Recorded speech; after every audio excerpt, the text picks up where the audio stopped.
이제 우리 하나님 말씀 살펴보시겠습니다. 로마서 1장 18절부터 23절까지 말씀입니다. 로마서 1장 18절부터 23절까지 말씀입니다. 18절 제가 먼저 읽습니다. 하나님의 진노가 불의로 진리를 막는 사람들의 모든 경건하지 않음과 불의에 대하여 하늘로부터 나타나나니 이는 하나님을 알만한 것이 그들 속에 보임이라.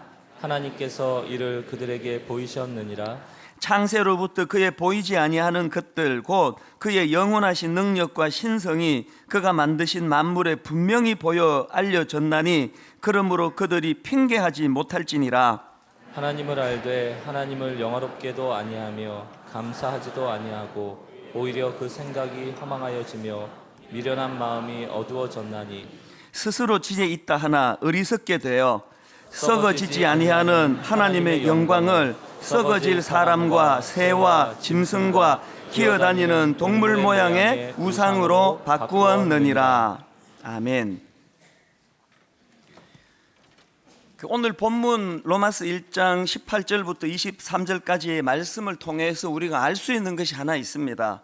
이 하나님의 진노를 유발시키는 인간의 죄악은 어디에서 출발한다 그랬죠? 불경건이라고, 그 마음에 하나님 두기를 싫어하는 마음에서 출발해가지고 이 종착점이 어디냐? 이게 우상 숭배로 마무리 짓더라는 것입니다. 먼저 시작인 18절을 한번 보십시오. 하나님의 진노가 불의로 진리를 막는 사람들의 모든 경건하지 않음과 불의에 대하여 하늘로부터 나타나나니, 이렇게 이 말씀 단락이 시작이 되는데 이 말씀 단락의 마무리가 23절로 이렇게 연결을 짓습니다. 썩어지지 아니하는 하나님의 영광을 썩어질 사람과 새와 짐승과 기어다니는 동물 모양의 우상으로 바꾸었느니라. 제가 이걸 묵상을 하다가 보니까 이 하나님 싫어하시는 인간의 그 죄악은 이 불경건에서 시작해서 우상숭배로 마무리 짓는다는 게 이게 뭘 의미할까? 하나님께서는 그만큼 이 우상숭배에 대하여 진노하신다는 것입니다. 이 하나님의 진노를 유발시키는 이 인간의 죄악, 우상숭배, 하나님이 우상을 싫어하신다는 것을 십계명을 봐도 금방 알 수 있는데요. 여러분, 우리가 알다시피 십계명 중에 제일 먼저 나오는 계명이 뭡니까? 너는 나 외에는 다른 신들을 내게 두지 말라. 이 계명은 뭡니까? 너를 위하여 우상을 만들지 말고 또 그것을 섬기지 말라. 근데 이게 사실 같은 내용 아닙니까? 첫 번째 계명인 다른 신들을 섬기지 말라가 이게 마음의 문제라면, 두 번째 계명은 그 마음의 문제가 만들어내는 결과물, 이게 우상숭배 아닙니까? 이게 같은 이야기예요. 이런 점에서 본다면 하나님께서 그 10가지 그 여러 하나님이 싫어하시는 범죄 죄악들이 막 뒤에 많이 열거되지만 하나님의 우선순위, 하나님의 눈으로는 하나님이 보시기에는 이 우상숭배가 살인보다 더 나쁘고 우상숭배가 간음보다 도둑질보다 더 나쁜 거라는 겁니다. 그래서 제가 참 이게 인간 세상에서는 살인하는 게, 간음하는 게, 도둑질하는 게 훨씬 죄질이 무겁고 악한 것으로 통용이 되는데 그렇지 않습니까? 여러분, 그 살인죄를 범하면은 바로 감옥에 가는데요, 우상을 숭배한다고 감옥 가지 않습니다. 그런데 왜 하나님의 우선순위로는 우상숭배가 다른 그 어떤 것들보다도 악한 죄악으로 그렇게 자리매김을 하시는가? 제가 이런 질문을 가지고 생각을 해보니까요, 하나님이 이렇게 우상숭배 문제를 중요하게 생각하시는 이유가 뭔가? 그래서 제가 십계명을 주신 이 출애굽기 20장 전후 말씀을 쭉 읽다가 이 질문에 대한 답을 제가 얻었습니다. 출애굽기 20장 1절 2절 말씀은요, 이제 하나님께서 그 십계명을 주시기 바로 직전에 그 전제로 주시는 말씀인데 한번 들어보십시오. 하나님이 이 모든 말씀으로 말씀하여 이르시되 나는 너를 애굽 땅 종되었던 집에서 인도하여 낸 내 하나님 여호와니라. 여러분, 이 2절 말씀이 십계명을 주시기 바로 직전에 주신 하나님의 전제예요. 제가 이 말씀을 통해 새삼 깨닫게 되는 게 뭐냐면은, 여러분, 하나님은요 우리에게 인정받기를 원하세요. 다른 그 누구가 한 것이 아니고 내가 너희들을 그 애굽의 압제로부터 해방시켜 주었다. 하나님은 인정받기를 원하세요. 왜 인정받기를 원하실까요? 그만큼 하나님은 우리와 관계 맺기를 원하신다는 것이 내포되어 있는 거 아닙니까? 우리 인간은요, 관계 맺는 그 사람에게 인정받고 싶은 거예요. 불교 신자들이 뭐 저를 인정하지 않는다고 저 별로 마음 쓰이지 않습니다. 여러분, 저 중동에 있는 그 이슬람 믿는 그 이슬람 요 신자들에게 인정받고 싶은 마음 별로 없습니다. 왜? 관계가 없으니까요. 그러나 저 여러분에게 저 인정받고 싶어요. 왜? 여러분 우리 교회 성도님이니까. 저 우리 집에 있는 그 제 아내하고 우리 새 아이들에게 저 정말 인정받고 싶어요. 그 조그만 것들이 뭐 저 인정 안 해준다고 해서 뭐 저 나가면 인정 많이 받습니다. 그러나 왜 그 어린 그 사춘기 애에게 내가 인정받기를 원하겠습니까? 걔는 내 자식이니까요. 저하고 관계를 맺는 가족이니까요. 하나님께서 십계명을 주시면서 그 니들이 그 애굽의 앞뒤로 신음할 때 너희들을 건져준 신이 누군지 아느냐? 나 여호와다. 하나님이 이 말씀을 주시는 것 자체가 하나님은 우리와 관계 맺기를 원하신다는 거예요. 이렇게 하나님은 우리와 친밀한 관계 맺기를 원하시는데, 신앙생활하는 우리의 문제가 뭡니까? 우리의 초점은 하나님과의 관계 맺음에 있질 않아요. 우리는 그저 하나님 주시는 복, 하나님 복 좀 달라는 거 아닙니까? 구약 이스라엘 백성들이 홍해를 건너가지고 목적지 가나안에 도착하고 그들이 범했던 그게 바알신, 이 우상숭배 아닙니까? 어쩌다 이렇게 됐습니까? 그동안 이스라엘 백성들이 오랜 광야의 그 유목민 생활, 동가숙, 서가식 그래가지고 그냥 양 몰고 다니고 그런 유목민 생활을 하다가 이제 가나안에 진입해가지고 한 곳에 정착을 해야 되니까 이제 문화가 달라진 거 아닙니까? 유목 문화에서 이제 농경 문화로 바뀌어지니까요, 농사 짓는 게 뭐 당연히 서툰 거 아닙니까? 얼마나 어렵습니까? 이 안 하던 농사를 지으려니까 농사가 잘 안 되는 거예요. 근데 옆에 있는 가나안 원주민들을 보니까 너무 부러운 거예요. 농사를 너무 잘 짓는 거예요. 너무 부러워가지고 그들에게, 아니 우리는 농사가 이렇게 안 되는데 당신들은 어떻게 농사 이렇게 잘 짓느냐 그러니까 가나안 원주민들이 하는 말이, 그거는 피를 주관하시는 신이 있는데 바알신이라고, 우리가 바알신을 섬겨서 그렇다고, 그 바알신이 피를 내려서 이렇다고 그러는 거 아닙니까? 이스라엘 백성들 생각에 여호와 하나님도 참 고마운 신이신데, 여호와 하나님은 그 유목민 생활할 때 불기둥 구름기둥으로 인도해 주시는 참 능력 있는 하나님이시고, 또 농사를 잘 짓기 위해서는 피를 주관하시는 그 바알신도 섬겨야 되는구나.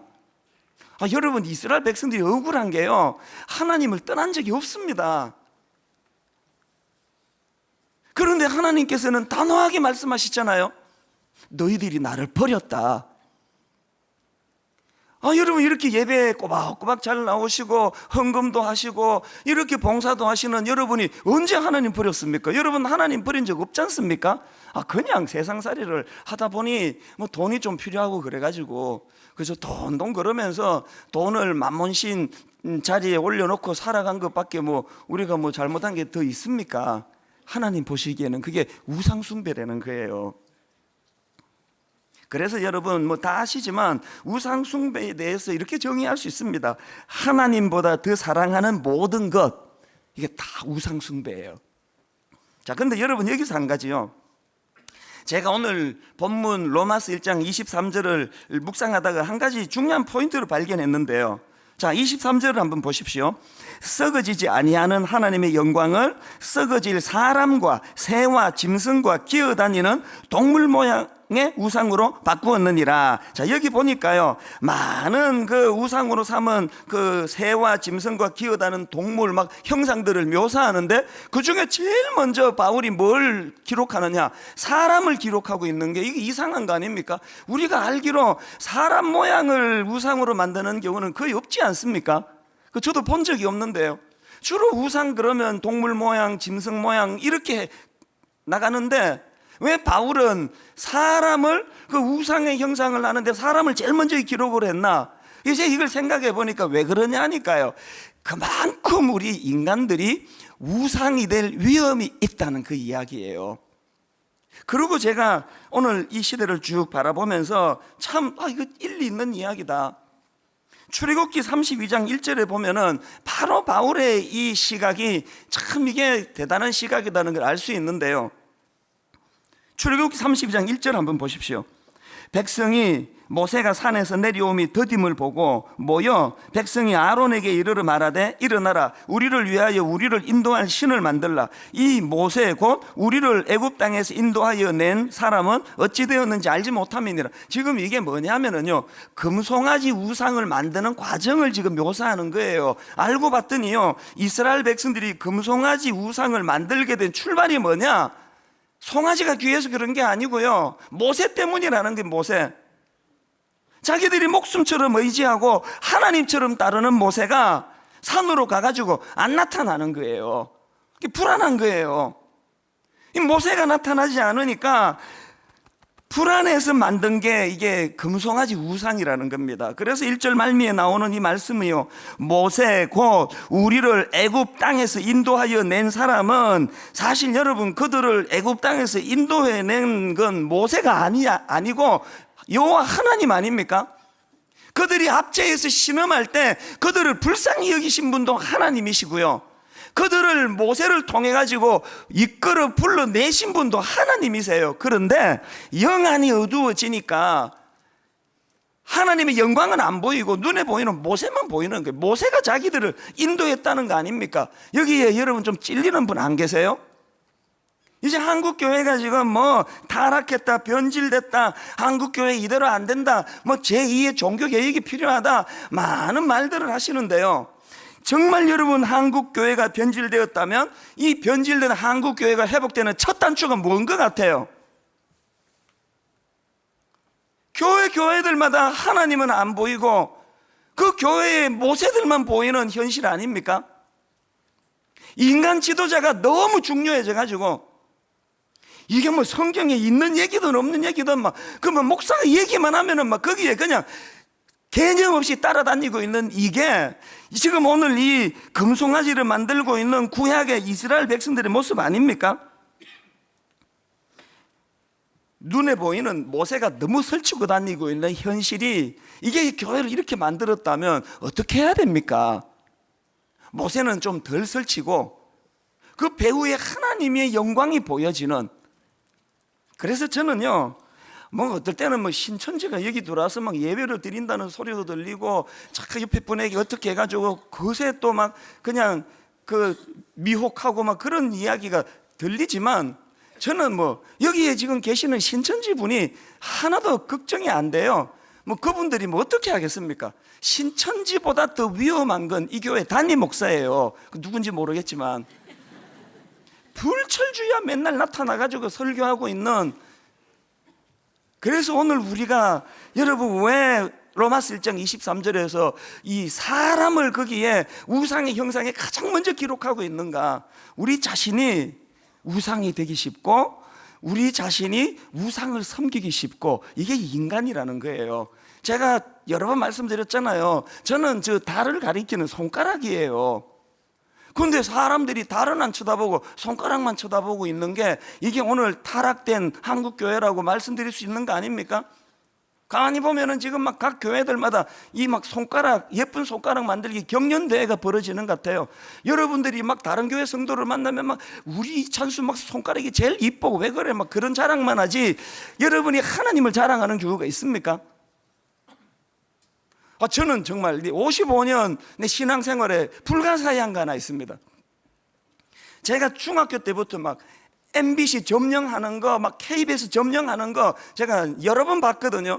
막 자기 교회 막 담임 목사님에 대해서 막 어떻게 한다 그러면 막 몰려가가지고 막 단식하고 점령하고 농성하는 거 내 여러 번 봤는데요, 저는 지금까지요 한 번도 이 땅에 예수님을 조롱하고 방송국에서 신문사에서 예수님 이름을 폄하하는 거 보고 우르르 몰려가가지고 막 데모하는 건 나 평생에 본 적이 없습니다.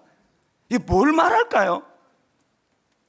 모세가 너무 중요해버린 거 아닙니까?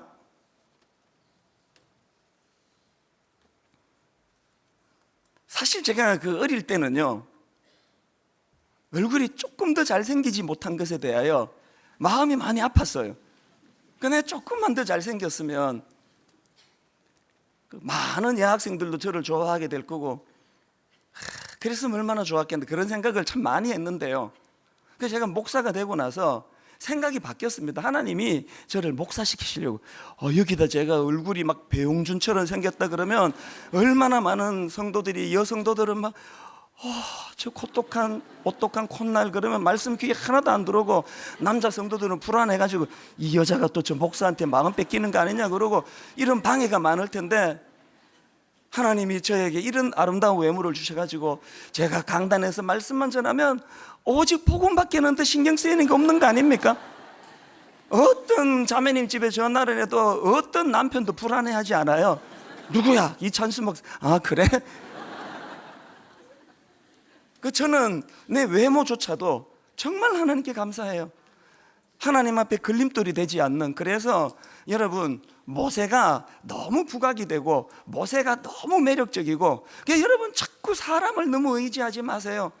왜 그 목사가 실족을 했는데 교회를 안 나옵니까? 하나님이 그랬습니까? 이거는 지금 모세를 하나님과 동격에 놓고 있는 이스라엘 백성들이 범하고 있는 잘못 아닙니까?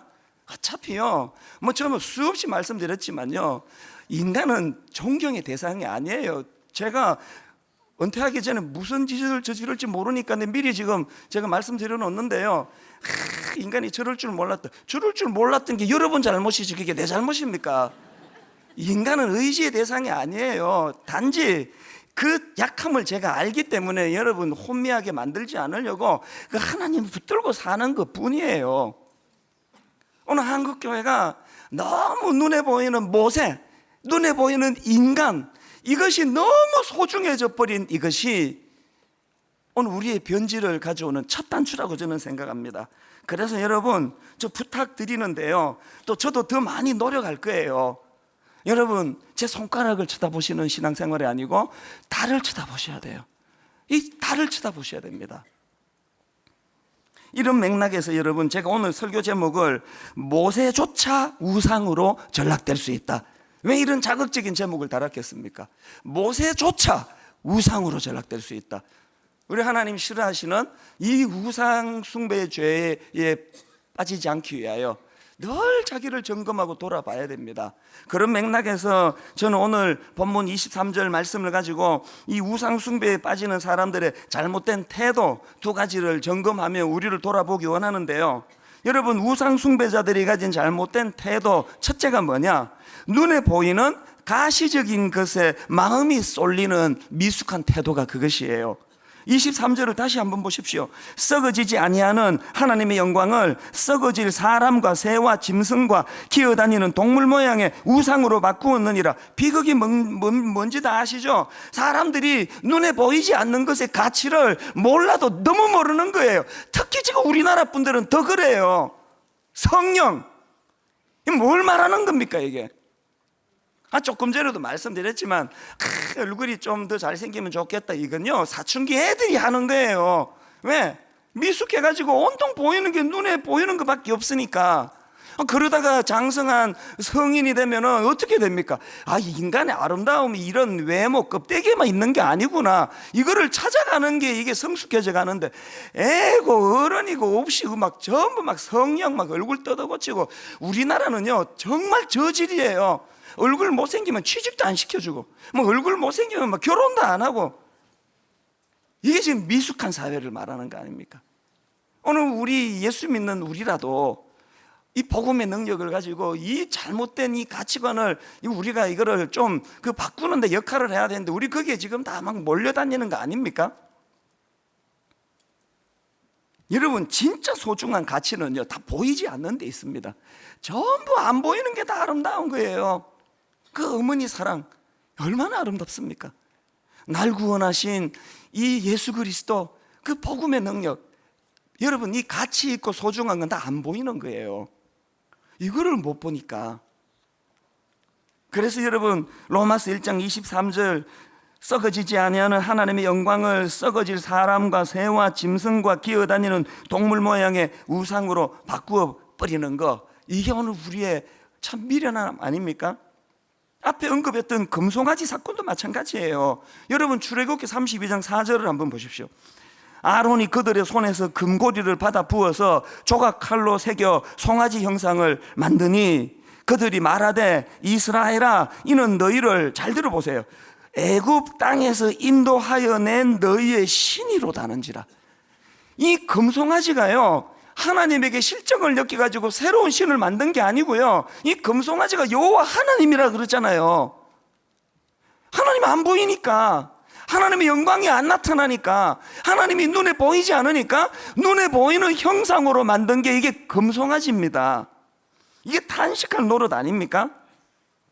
이런 어리석음은요 사무엘상 4장에서도 그대로 나타납니다. 사무엘 4장 배경이 어떤가 하면요, 이스라엘 백성들이 지금 억장이 무너지는 상황이에요. 적군인 블레셋과 전쟁을 치르다가 그만 패배합니다.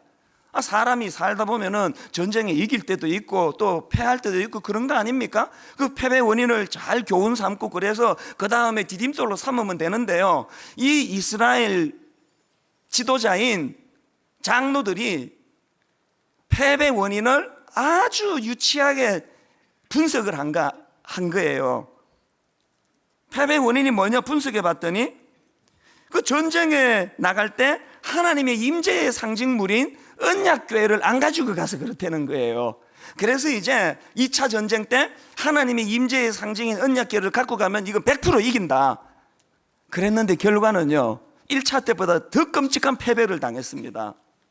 사무엘상 4장 10절 11절 블레셋 사람들이 쳤더니 이스라엘이 패하여 각기 장막으로 도망하였고 사륙이 심히 커서 이스라엘 보병에 엎드러진 자가 3만 명이었으며 그 다음에 기가 막힙니다. 하나님의 궤는 빼앗겼고 1차 때보다 훨씬 많은 병사들이 목숨을 잃고 더 기가 막히는 것은 반드시 이 언약궤가 자기들을 전쟁에서 승리케 할 거라고 확신했던 언약궤를 뺏겨버립니다. 이게 어떻게 된 일이에요? 이게 어떻게 된 일이냐? 제가 이런 질문을 가지고 성경을 쭉 찾아보고 읽어보다가 사무엘상 3장 1절에서 패배의 원인을 발견했는데요, 사무엘상 3장 1절을 한번 보십시오. 아이 사무엘이 엘리 앞에서 여호와를 섬길 때에는 여호와의 말씀이 희귀하여 이상이 흔히 보이지 않았더라. 이게 전쟁 패배의 원인이래요. 무슨 말씀입니까? 이 말씀을 오늘 본문 로마서 1장 23절에 비추어 설명하자면 지금 이스라엘 백성들은 눈에 보이지 않는 하나님의 영광을 발로 다 차버리고 그것을 눈에 보이는 하나님 임재의 상징, 그 누가 만들었습니까? 언약궤. 인간이 만들었어요. 인간이 만든 언약궤를 하나님 말씀으로 대체해버린 거예요. 이게 오늘 1장 23절에 우상이라는 거예요. 여러분 우리가 이런 말씀에 두려워해야 되는 게 뭐냐? 여러분 놀랍게도 하나님의 임재의 상징인 언약궤조차도 우상이 될 수 있다는 거예요. 저는 가끔씩요 우리 강단 뒤에 걸려있는 저 큼지막한 십자가, 저거를 막 떼내야 되는 거 아닌가? 그런 충동을 받을 때가 여러 번 있었습니다. 지금도 있습니다. 저게 뭔데요? 저 십자가 모양이 지금 아무것도 아니에요.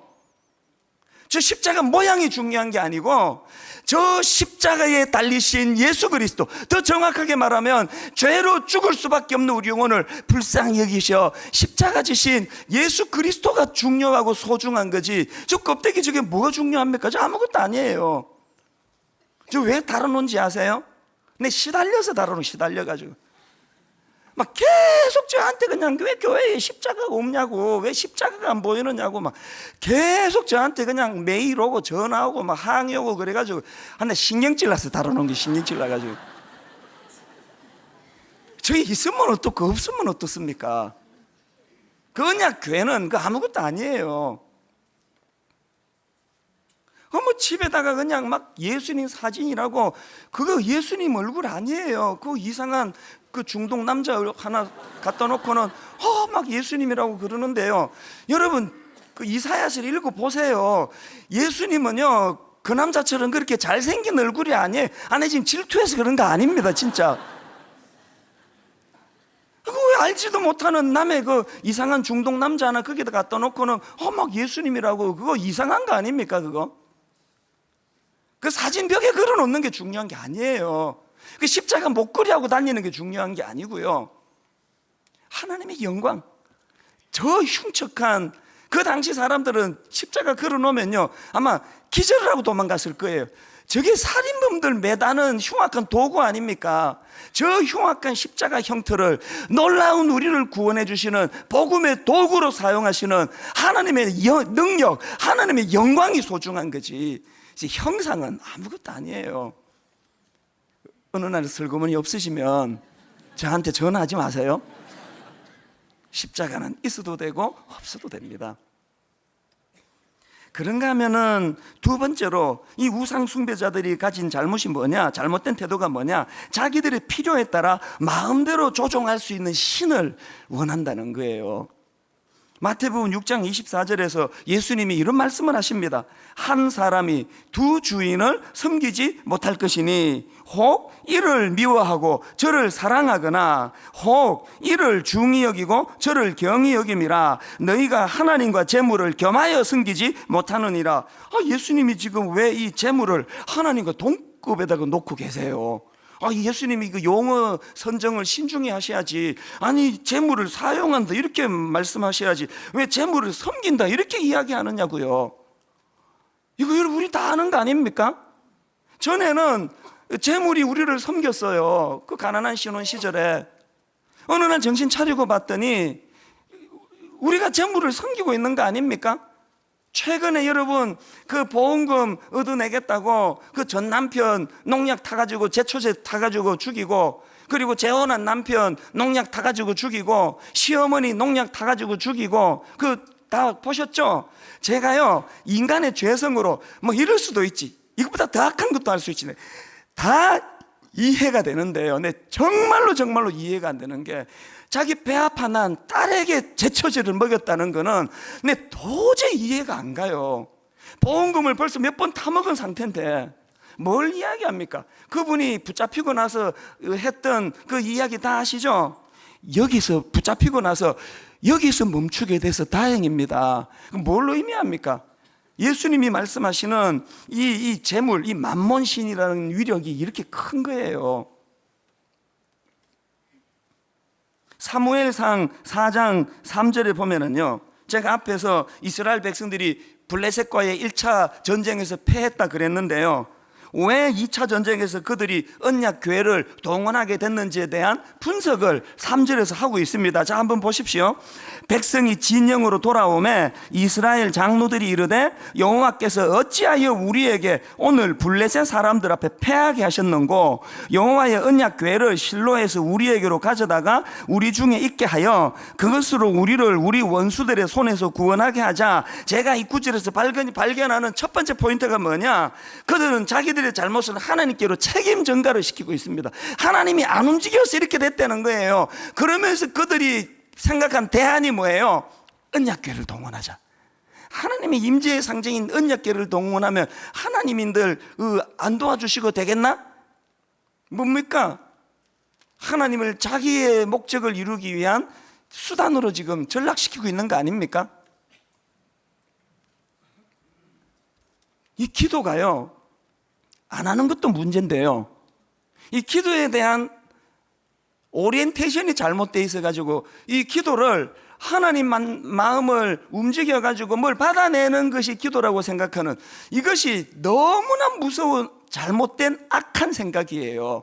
여러분, 기도가 정말 그 고집불통인 하나님을 흔들어가지고 하나님 손에 있는 복을 얻어내는 게 기도입니까?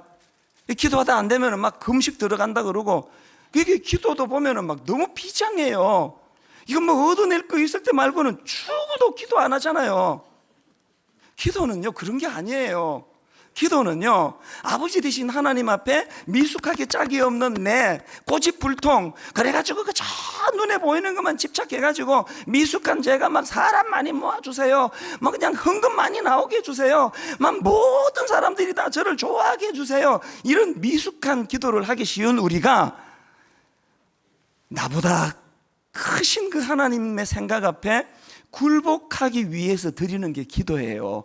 그래서 내가 저거 아무리 갖고 싶어도 막 저거 내 갖고 싶어 죽겠어도 하나님 앞에 기도하면서 그거를 억누르고 내 탐욕을 탐심을 기어이 억누르기 위해서 사용하는 게 그게 기도입니다.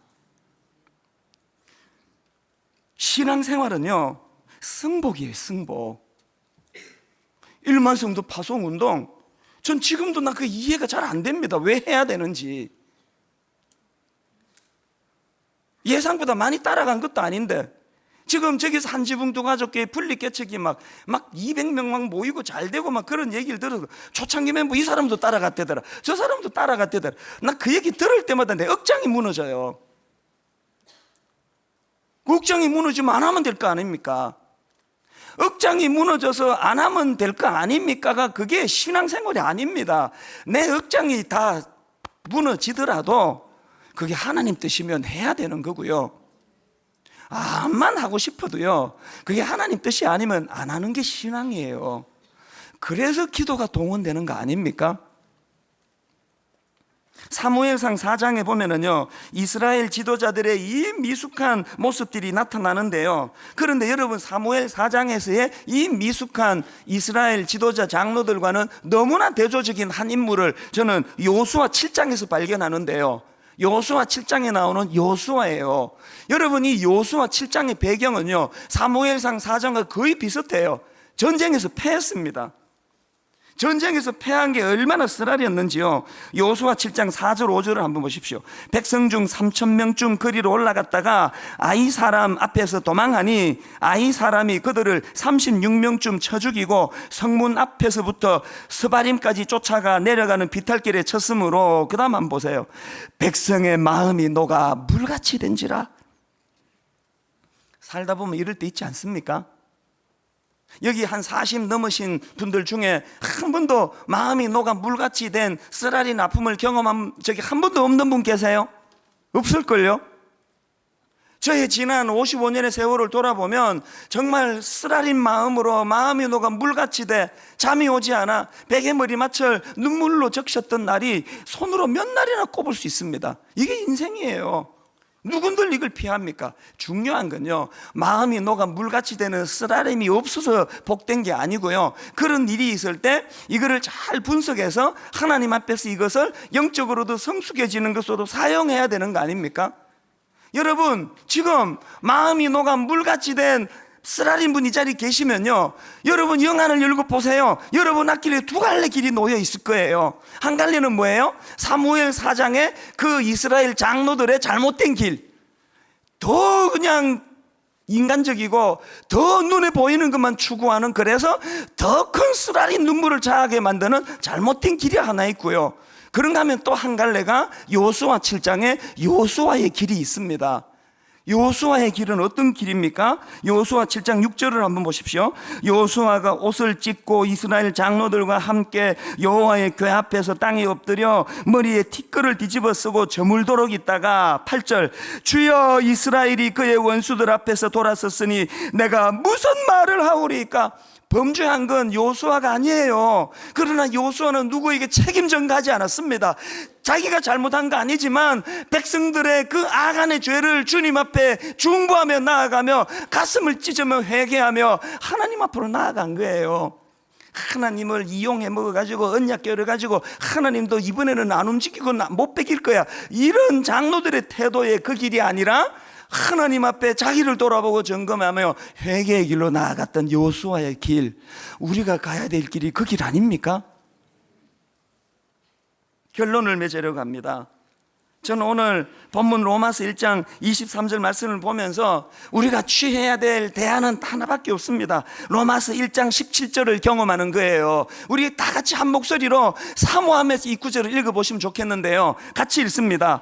복음에는 하나님의 의가 나타나서 믿음으로 믿음에 이르게 하나니 기록된 바 오직 의인은 믿음으로 말미암아 살리라 함과 같으니라.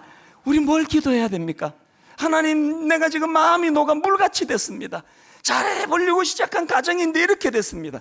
잘 키워보자고 시작한 자녀 교육인데 이렇게 됐습니다. 마음이 녹아 물같이 되었습니다. 그래서 하나님, 저에게 하나님의 영광이 필요합니다. 하나님의 은혜가 필요합니다. 하나님의 능력이 필요합니다. 마음이 녹아 물같이 된 내 심령 속에 싸매어 주시는 하나님의 은혜가 필요합니다. 제가 아까 앞에 예배를 마치고요, 내 눈 주의 영광을 보네, 그 찬양이 개척 초기에 새벽에 주님 앞에 나오면 제가 많이 울면서 부르던 찬양인데, 그런 사역도 해본 적이 없고, 제가 무슨 실력이 탁출하기랍니까? 외모가 탁출하기랍니까? 아무것도 없는 어른 목회 경험도 안 해본 제가 너무너무 두렵고 떨려가지고 그때 새벽에 교회에 앉으면 나오는 게 눈물밖에 없었습니다. 이상하게 이 찬양이 막 계속 그렇게 되뇌어지는 거예요. 내 눈 주의 영광을 보네, 우리 가운데 계신 주님, 그 빛난 영광 온 하늘 덮고 그 찬송 온 땅 가득해. 하나님 앞에 나와 많이 울었습니다. 아버지, 혼미한 저에게만 이 귀한 교회 맡겨두지 마시고 아버지, 이 교회에 주의 영광이 나타나기를 원합니다. 아버지, 주님의 영광이 이 교회를 가득 채우기를 원합니다. 종이 무능해서 주인께 그렇게 부르짖었는데요, 지난 12년 하나님이 신실하게 일하셨어요. 많은 초신자들이 주님을 영접하고 많은 낙심한 성도들이 이런 고백을 했습니다. 많이 들으셨죠? 이상하게 본당에 들어와 자리에 앉는데 눈물부터 나고, 설교 시작한 것도 아니에요. 성가대 찬양을 듣는데 눈물이 쏟아지고, 10년 하나님을 떠났던 그 어떤 성도 주님 앞에 와 앉는데 포근히 자기를 안아주시는 하나님을 영적으로 자기가 경험하고, 지금 우리 기존 시자 등록을 안 받는데 1년에 여전히 전혀 예수 안 믿는 사람이 우리 교회에 한 주에도 얼마나 등록하는지 아십니까? 오늘 가정이 어려운 분 계세요? 자녀가 힘들게 하는데 손을 쓸 수 없어 답답한 분 계세요? 마음이 녹아 물같이 되신 분 계세요? 하나님의 영광을 구하셔야 돼요. 하나님 눈에 보이는 그 언약 궤로는 안 됩니다. 주님이 달리신 십자가 모양으로는 안 됩니다. 주님이 달리신 십자가 모양이 아니라 내게는 주님 당신 자체가 필요합니다. 여러분, 이 찬양 같이 부르실 때 마음이 녹아 물같이 되신 분이 어떤 치유를 경험하는가를 이 시간 맛보아 알게 되시기를 바랍니다. 가사를 생각하시면서요, 내 눈 주의 영광을 보네, 내 눈 주의 영광을 보네, 우리 가운데 계신 주님, 우리 가운데 계신 여러분, 영안을 열고 간절히 갈망합니다. 그 빛난 영광, 그 빛난 영광 온 하늘 덮고 하늘 덮고 그 찬송 온 땅 가득해. 찬송 온 땅 가득해. 내 눈 주의 영광을 보내. 주의 영광 영안을 열고 모세만 보지 마시고 찬송 가운데 서신 주님, 서신 주님, 주님의 얼굴은 주님의 온 세상 향하네. 온 세상 향하네. 권능의 팔을 드셨네. 권능 여러분, 제가 개척 초기에 눈물로 불렀던 그 찬양처럼 갈구합시다. 주의 영광 이곳에 가득해. 우리 선의 주님과 함께 주님과 함께 찬양하며 우리는 전진하리. 우리는 전진하리. 모든 열방 주 볼 때까지. 낙심한 성도님들 이렇게 선포하십시오. 주의 능력 이곳에 가득해. 이곳에 가득해. 힘을 얻어 우린 선의 주님과 함께 찬양하며 우리는 전진하리. 우리는 전진하리. 모든 열방 주 볼 때까지. 열방 주 볼 때까지. 여러분, 다시 한번 촉구합니다. 눈에 보이지 않는 하나님의 영광을 하나님 나라의 그 쓰레기 같은 가치 없는 눈에 보이는 그 물질, 인기, 그 어떤 이것으로 바꿔 먹는 일은 하면 안 됩니다. 아무리 힘들어도, 아무리 어려워도. 무슨 일로 힘드세요? 무슨 일로 마음이 녹아 물같이 되셨습니까? 지금이 너무너무 중요한 때예요. 여러분 앞이 지금 사무엘상 4장에 어리석은 장로들이 만들어 놓은 길이 있고, 여호수아 7장에서 여호수아가 만들어 놓은 길이 있는데, 영안이어도 우리는 내버려 두면 어리석은 길로 자꾸 마음이 가요. 이게 인간입니다. 우리 후렴부터 한 번 더 찬양할 때 하나님, 정말 하나님의 영광을 목도하기 원합니다. 하나님의 영광이 나타나기를 원합니다. 복음에는 하나님의 의가 나타나서 이 마음에 사모하는 소원을 가지고 우리 후렴 한 번 더 이렇게 노래합니다. 주의 영광 이곳에 가득해, 주의 영광 이곳에 가득해, 우린 선의 주님과 함께, 주님과 함께 찬양하며 우리는 전진하리, 우리는 전진하리. 모든 열방 주 볼 때까지, 열방 주 볼 때 주의 능력 이곳에 가득해. 내 능력으로 살아가는 인생길 아닙니다. 하나님의 능력을 구합니다. 우린 선의 주님과 함께, 주님과 함께 찬양하며 우리는 전진하리, 모든 열방 주 볼 때까지. 하늘 아버지 우리를 새롭게 하사, 하늘 아버지 우리를 새롭게 하사, 열방 중에서 주를 섬기게 하소서. 여러분 힘을 얻어 선포하십시오. 모든 나라 일어나 찬송 부르며 영광의 주님을 보게 하소서. 주의 영광 이곳에 가득해,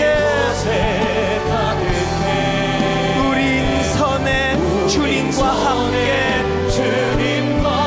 찬양하며 우리는 전진하리,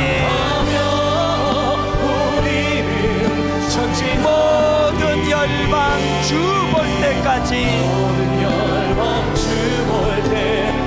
오늘 말씀을 생각하시고 우리 통성으로 기도합니다. 아버지, 내 마음이 녹아 물같이 되었습니다. 아버지, 내 마음이 녹아 물같이 된 이 상황에 두 갈래 길을 바라보기를 원합니다. 여호수아가 걸어간 그 길을 따라가기 원합니다. 우리 통성으로 같이 한 목소리로 기도하시겠습니다. 살아계신 하나님 아버지, 하나님의 은혜가 우리를 심령 속에 하나님 아버지 은혜로 자리매김하기를 원합니다. 하나님 아버지, 눈에 보이지 않는 하나님의 영광을 눈에 보이는 아버지 이 땅의 그 무엇으로 바꿔버리는 것, 이것이 우상 숭배인 줄로 아버지 오늘 배우게 되었습니다. 하나님 아버지, 보이지 않는 하나님의 영광을 바라볼 수 있도록 은혜 내려주시 자원합니다. 하나님 아버지, 하나님의 은혜가 오늘 예배하는 모든 사랑하는 주의 사님보다 안에 아버지여 일어나도록 함께하여 주시기를 원합니다. 은혜의 은혜를 베풀어 주시기를 원합니다. 주님의 능력이 나타나기를 원합니다. 주님의 영광이 나타나기를 원합니다. 십자가 지신 주님의 놀라우신 그 사랑이 예배 가운데 우리 안에 나타나기를 원합니다. 그 은혜를 아버지 우리에게 허락하여 주시기를 원합니다. 절제하지 못하는 마음들을 다 먹여주셔서 하나님 아버지, 우리가 하나님을 떠난 마음들이 다시 주님 앞에 무릎 꿇게 해주셔서 하나님, 결국은 주님의 능력이 하나님 계속 기도하신 분 계속 기도하시고 찬양으로 주님 앞에 이렇게 나아가기 원합니다. 주의 영광 이곳에 가득해, 이곳에 가득해, 우린 선의 주님과 함께, 주님과 함께 찬양하며 우리는 전진하리, 모든 열방 주 볼 때까지. 우리 다 자리에서 일어나 이렇게 노래합니다. 주의 영광 이곳에 가득해,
복음에는 하나님의 의가 나타나서 믿음으로 믿음에 이르게 하나니 기록된 바 오직 의인은 믿음으로 말미암아 살리라 함과 같으니라. 우리 주 예수 그리스도의 은혜와 하나님 아버지의 다함 없는 사랑과 성령님의 감동, 감화, 유로교통 충만하심의 역사가 오늘 주신 말씀 마음에 담고 힘 얻어 달려가기로 다짐하는 모든 주의 자녀들 머리 위에 지금부터 영원토록 함께 하시기를 간절히 축원하옵나이다. 아멘.